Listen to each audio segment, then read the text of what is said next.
महाराष्ट्रामध्ये सर्वात जास्त शेतकरी आत्महत्या करतात। सरकार शेतकऱ्यांना 8 तास 12 तास वीज व्यवस्थित देऊ शकत नाही तर 24 तास काय देणार? शेतमालाला भाव देऊ शकत नाही अशी प्रतिक्रिया नाना पटोले यांनी दिली। तर त्यांच्यासोबत संवाद साधला आमचे प्रतिनिधी कमलाकर बिरादार यांनी। पाहूया।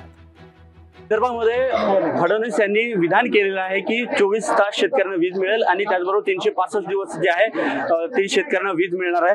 नाना काय सांगाल की फडणवीस यांनी विधान केलं? फडणवीस साहेब खोटं बोलण्यात एक्सपर्ट आहे।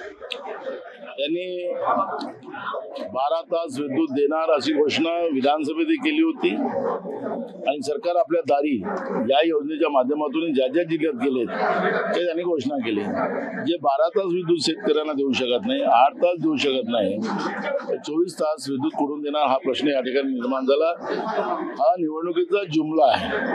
त्यामुळे खोटं बोलून फडणवीस साहेबांनी शेतकऱ्यांची दिशाभूल करू नये एवढंच आमचं त्यांना सल्ला आहे। निवडणुकीच्या वेळेस शेतकऱ्यांना या ठिकाणी या पद्धतीचं दिशाभूल करण्याचं आणि पुन्हा निवडणुकीचे जुमले देण्याचा हा जो प्रयत्न आहे हा अयशस्वी प्रयत्न आहे। शेतकरी आता फडणवीस साहेबांच्या जाळ्यात येणार नाही।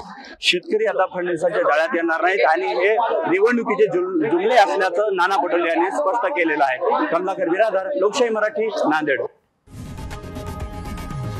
लोकशाही मराठी ऐका, पहा, जागरूक रहा।